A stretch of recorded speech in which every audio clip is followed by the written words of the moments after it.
मगर ये सानिध्य में साधारण कुछ भी नहीं।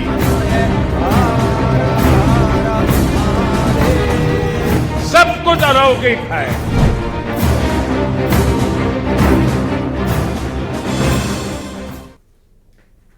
नमस्कार, बहुत स्वागत है आपका। न्यूज 18 देख रहे हैं आप और मैं हूं आपके साथ सृष्टि शेखर। हमारा भारत आज बदला हुआ है, नए शिखर पर है, नए कीर्तिमान रच रहा है, नई इबारत लिख रहा है।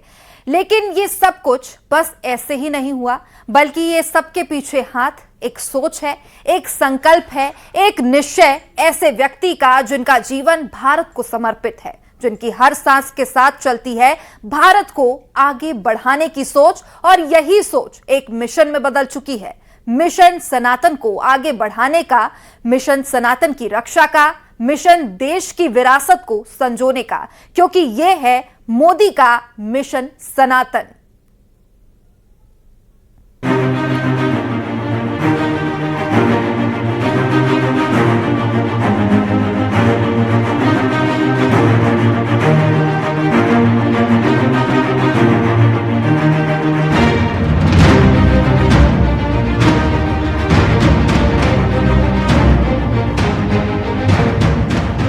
वो सिर्फ एक नेता नहीं, वो जिनके हिस्से है देश की तकदीर को नया आकार देने की शक्ति।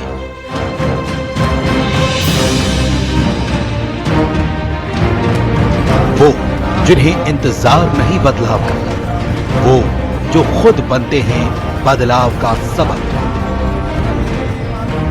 वो जिनकी आवाज में है दृढ़ता, संकल्प, साहस। वो जिनका बस एक मिशन है, भारत मजबूत, गर्वित और अजेय।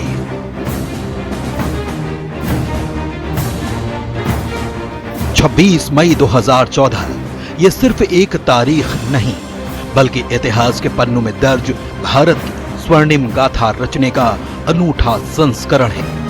क्योंकि यही वो दिन था जब साहस और दृढ़ता के साथ लिया गया था नए अभिनव भारत का संकल्प। मैं नरेंद्र दामोदर दास मोदी ईश्वर की शपथ लेता हूं कि मैं विधि द्वारा स्थापित भारत के संविधान के प्रति सच्ची श्रद्धा और निष्ठा रखूंगा।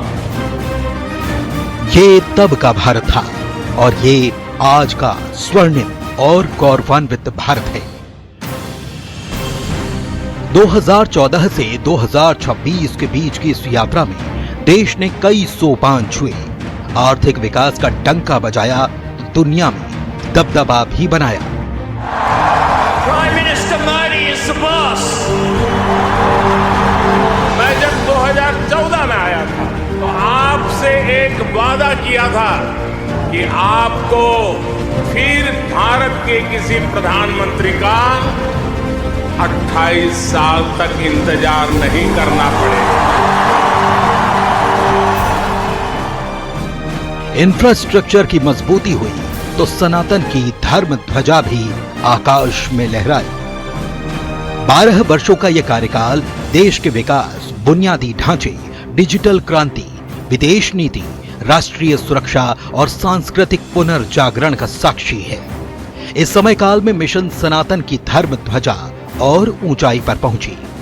फिर चाहे बात सांस्कृतिक पुनर्जागरण की हो या विरासत के संरक्षण की, मोदी का मिशन सनातन बढ़ता रहा, नए सोपान चढ़ता रहा, नए कीर्तिमान गढ़ता रहा।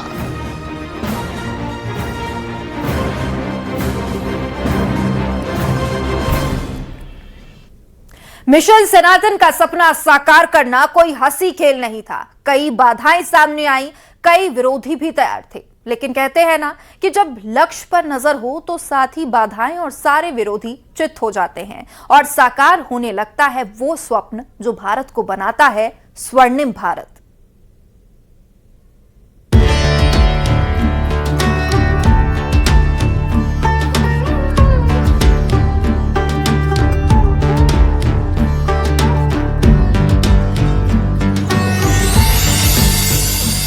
उज्जैन दुनिया की पुरातन नगरियों में से एक, जहां काल के अधिष्ठाता स्वयं महाकाल विराजे हैं। ये कोई साधारण नगरी नहीं, बल्कि वो स्थान है जहां से पुरातन काल में काल की सटीक गणना की जाती थी। लिहाजा जरूरी था उस स्वर्णिम काल को फिर से जागृत करना। 11 अक्टूबर 2022 वो दिन जब महाकाल के भक्त के रूप में पहुंचे देश के प्रधान सेवक ने सनातनियों को एक भव्य, दिव्य और असाधारण भेंट प्रदान की और कहा, शंकर के सानिध्य में कुछ भी साधारण नहीं होता।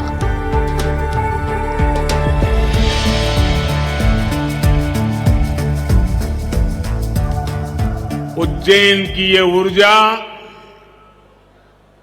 ये उत्साह, अवंतिका की ये आभा, ये अद्भुतता, ये आनंद, महाकाल की ये महिमा, ये महात्मय, महाकाल लोक में लौकिक कुछ भी नहीं है। शंकर ये सानिध्य में साधारण कुछ भी नहीं है, सब कुछ अलौकिक है। 2022 में प्रधानमंत्री नरेंद्र मोदी ने महाकाल लोक का लोकार्पण किया।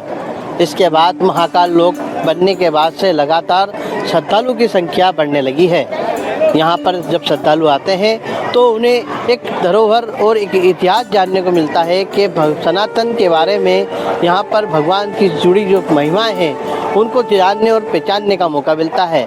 इसी के साथ यहाँ पर जो रोजगार की संभावना भी बहुत बड़ी है।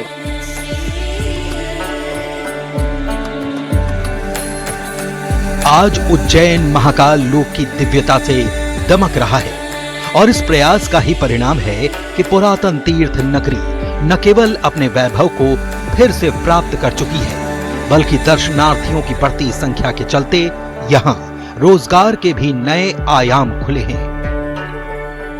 महाकाल बाबा की इच्छा वगैरह कोई आता नहीं है और जब भी बाबा बुलाते हैं, जब हम जाते हैं, जो कॉरिडोर बना है वहाँ से ही देखते देखते आते हैं। शाम को टाइम और अच्छा हमें लगता है। गवर्नमेंट जो डेवलपमेंट कर रही है उससे तीर्थ स्थानों पे पर्यटकों का, तीर्थ स्थानों पे भक्तों का, हर तरह के लोगों का जमावड़ा हो रहा है। अब तो साधन होने के कारण, ट्रेन का साधन, रेल का साधन, उसके बाद में रोड के साधन, हवाई जहाज के साधन, ये सब साधनों के कारण भीड़ बढ़ी।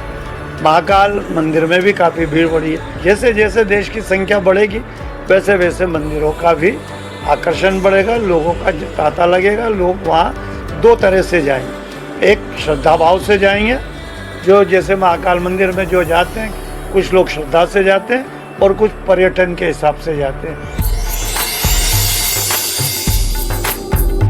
आधुनिक भारत अपनी जड़ों से कटकर नहीं, बल्कि अपनी सभ्यतागत विरासत के साथ आगे बढ़ेगा।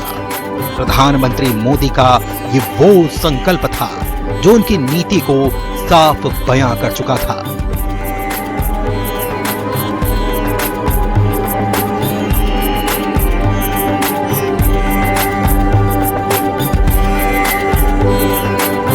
काशी, जहां की सीमा में प्रवेश करते ही मनुष्य बंधनों से मुक्त हो जाता है, और प्रधानमंत्री मोदी ने जब वाराणसी में कदम रखा, चुनाव लड़ना शुरू किया, तभी उन्होंने काशी के आध्यात्मिक वैभव को वैश्विक पहचान दिलाने का संकल्प लिया।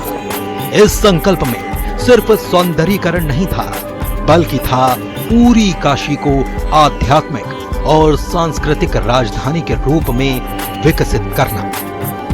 दिसंबर 2021 ये सिर्फ काशी विश्वनाथ कॉरिडोर के उद्घाटन का दिन नहीं था, बल्कि शिव के त्रिशूल पर बसी नगरी काशी में था गंगा और बाबा विश्वनाथ का सीधा मिलन।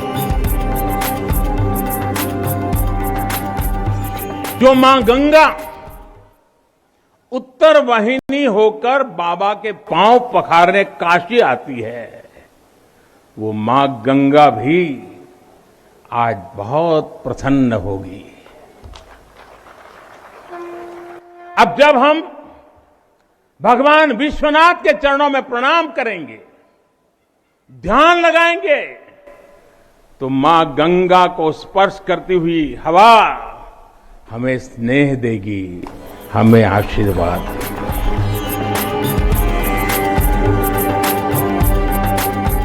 मां गंगा ने बुलाया है, यह बातें 2014 में प्रधानमंत्री नरेंद्र मोदी ने वाराणसी में नॉमिनेशन के दौरान कहा था और उसके बाद प्रधानमंत्री काशी के सांसद और देश के प्रधानमंत्री बने, जिसके बाद बनारस की तस्वीर बदलनी शुरू हुई। गंगा निर्मलीकरण के लिए एक बहुत बड़ा अभियान का शुरुआत हुआ तो काशी विश्वनाथ कॉरिडोर का निर्माण हुआ, साथ ही बनारस के घाटों का सुंदरीकरण देखा गया। इन सब तमाम चीजों में बनारस की धार्मिक और सांस्कृतिक विरासत की झलक दिखाई गई। हम तो बस इतना कहना चाहते हैं कि मोदी है तो मुमकिन है। मोदी जी ने बहुत अच्छा काम किया है, हम यही कहेंगे। सबसे ज्यादा तो मतलब स्वच्छता तो बहुत ज्यादा दिख रही है। बहुत अच्छा विजन है। बनारस बिल्कुल बदला हुआ नजर आ रहा है। हम देख पा रहे हैं, यहाँ पहले आए थे इस सारी व्यवस्थाएं नहीं थी, अब बहुत ही सुंदर, और जितना ये काम लगातार अभी चल भी रहा है तो इससे और बेहतर दिखेगा। अब आगे आएंगे तो और बेहतर नजर आएगा। इस देश में सांस्कृतिक विरासतों को सजोने का, पूरे दुनिया में मार्केटिंग करने का कोई ऐसा अभियान नहीं चला, या देश की तत्कालीन सरकारों ने सोचा नहीं। श्रद्धेय नरेंद्र मोदी ने इस दिशा में काम किए। उत्तर से दक्षिण, पूरब से पश्चिम, सोमनाथ से लेकर के विश्वनाथ धाम कॉरिडोर तक, मां कामाख्या से लेकर के अंबा देवी मंदिर गुजरात तक, सुदूर पूरब सुदूर पश्चिम। इतने ही नहीं, बांग्लादेश के अंदर ढाकेश्वरी देवी के मंदिर का भी जीर्णोद्धार। प्रत्येक तीर्थों का जीर्णोद्धार, आने वाले यात्रियों की संख्या बढ़ी है, इससे कोई इनकार नहीं कर सकता।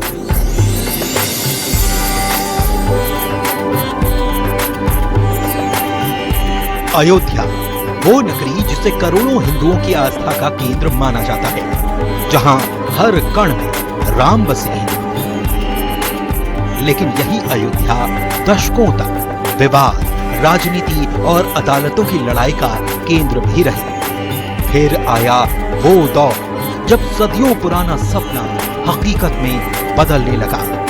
रामलला अपने भव्य मंदिर में विराजमान हुए और अयोध्या भारत के सांस्कृतिक पुनर्जागरण का सबसे बड़ा प्रतीक बनकर उभरी। इस यात्रा में मोदी सरकार ने न केवल मंदिर निर्माण बल्कि पूरी अयोध्या को वैश्विक आध्यात्मिक राजधानी बनाने का अभियान चलाया। और फिर वो क्षण आया जब सदियों की प्रतीक्षा का अंत हुआ और हुई नए काल चक्र की शुरुआत।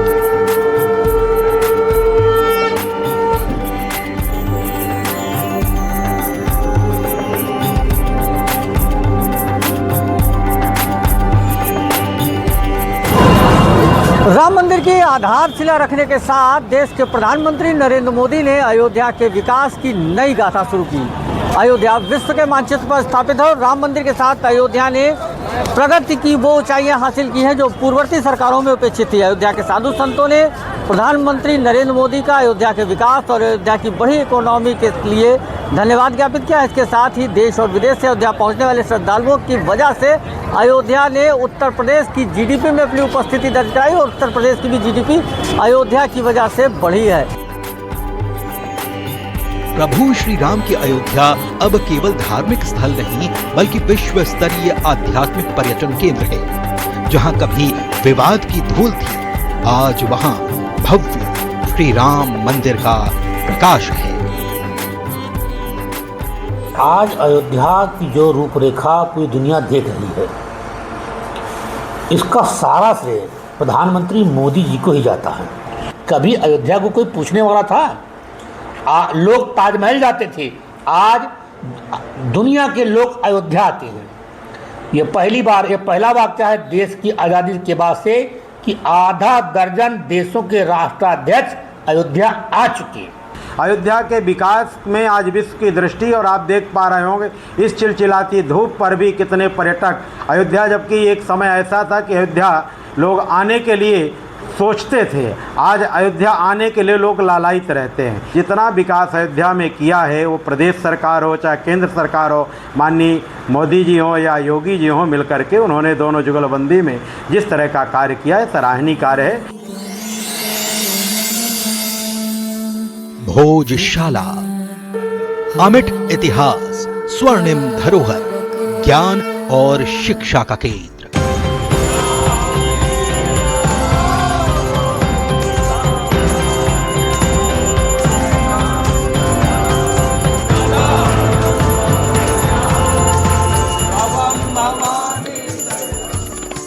वो जो वर्षों तक अपने मूल स्वरूप की वापसी की राह तकती रही। 11वीं सदी में राजा भोज के द्वारा स्थापित ये पवित्र स्थान सदियों से विवादित बना था, लेकिन 15 मई 2026 को मध्य प्रदेश हाई कोर्ट की इंदौर खंडपीठ से आया ऐतिहासिक फैसला और ये मान लिया गया कि भोजशाला पर सनातनियों का अधिकार है। इसी के साथ मंदिर में स्थापित मां वाघ देवी की प्रतिमा को लंदन के म्यूजियम से वापस लाने की बातें उठने लगी। इसके बाद भारत सरकार ने ब्रिटेन की एजेंसियों और संबंधित संस्थाओं से संपर्क साधा और अब वो दिन भी दूर नहीं जब भोजशाला में पूरे विधि विधान के साथ मां वाघ देवी की प्रतिमा की पुनर्स्थापना होती नजर आएगी, क्योंकि ये भारत की उस सांस्कृतिक चेतना का प्रतीक है जो सदियों की लूट और तस्करी के बाद भी जीवित है। 700 सालों के लंबे संघर्ष के बाद इंदौर हाई कोर्ट ने ऐतिहासिक फैसला दिया और धार भोजशाला को हिंदू धर्म स्थल माना, जिसमें अब बाघ देवी की स्थापना होना है। कोर्ट ने इस आदेश भी दिए हैं कि बाघ देवी की प्रतिमा यहाँ स्थापित होनी चाहिए। उसको लेकर केंद्र में मोदी सरकार ने प्रयास भी शुरू कर दिए हैं और इससे पहले भी लगातार प्रयास किए जा रहे थे।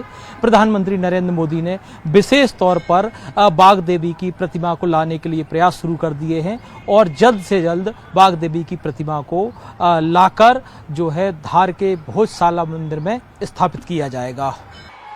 यह है मोदी जी के शासन करने का तरीका। सुप्रीम कोर्ट ने फैसला दिया और सुप्रीम कोर्ट के फैसले के बलबूते पर क्या देश का हिंदू मुसलमान सबको लेकर के एक साथ दुनिया में धूमधाम से इस इतिहास को याद रखा जाएगा। जब इतना बड़ा देवस्थान का मसला माननीय न्यायालय ने निर्णय किया और सहजता के साथ पूरे देश ने स्वागत किया। देश के न्यायालय अब अपने निर्णय करने में कोई लटकाने अटकाने का काम नहीं करते, कोई भटकाने का काम नहीं करते, तारीख पे तारीख लगाने का काम नहीं करते।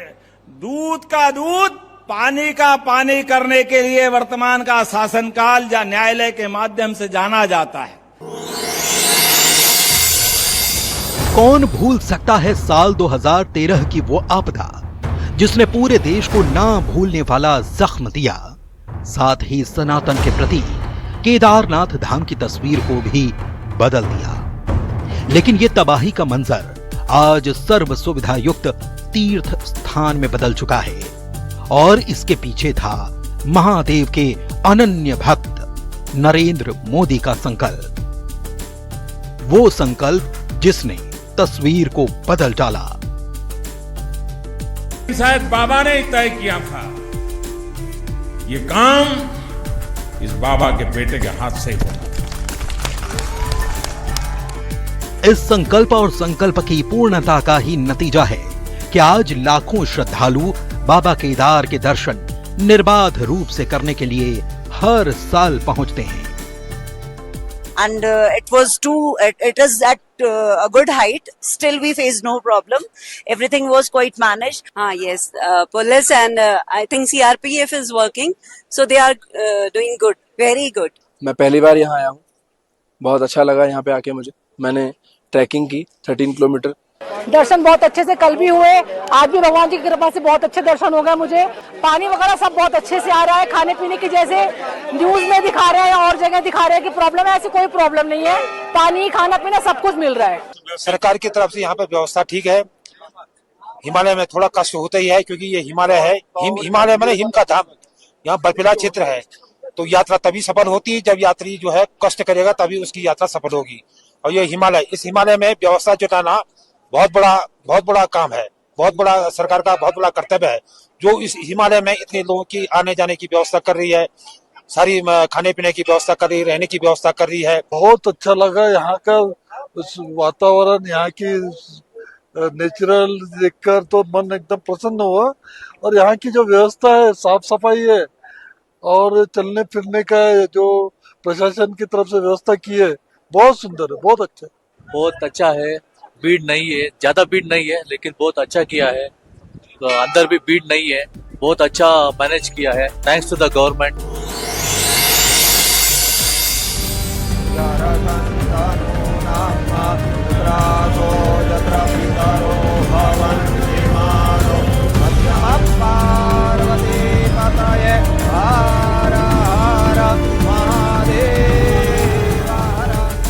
सोमनाथ, वो मंदिर जिसे बार बार तोड़ा गया, लेकिन हर बार वो फिर से खड़ा हुआ। आस्था का प्रतीक, सनातन चेतना का प्रतीक और भारत की सांस्कृतिक आत्मा का प्रतीक। हाल ही में जब सोमनाथ मंदिर के पुनर्स्थापना के 75 वर्ष पूरे हुए, तो पूरा देश सोमनाथ अमृत महोत्सव का साक्षी बना। ये महोत्सव केवल एक मंदिर का उत्सव नहीं, बल्कि भारत की सभ्यतागत निरंतरता, सांस्कृतिक स्वाभिमान और आध्यात्मिक विरासत का उत्सव बना। और इस उत्सव के सहभागी बने प्रधानमंत्री नरेंद्र मोदी।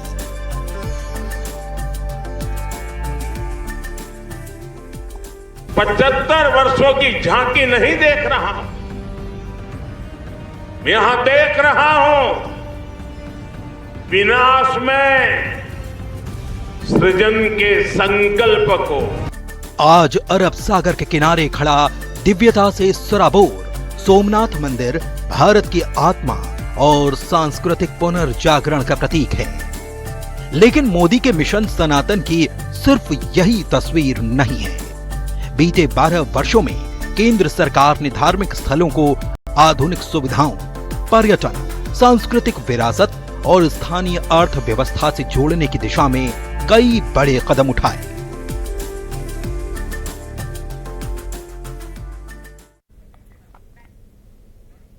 तो 12 साल का यह सफर एक प्रधानमंत्री के कार्यकाल की कहानी नहीं है, बल्कि उस बदलते भारत की कहानी है जिसने खुद को दुनिया के सामने नए आत्मविश्वास के साथ साथ अपनी संस्कृति और विरासत को और भव्यता के साथ सामने रखा।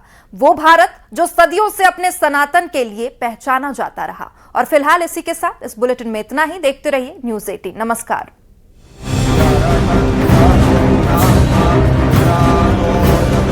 शंकर ये सानिध्य में साधारण कुछ भी नहीं,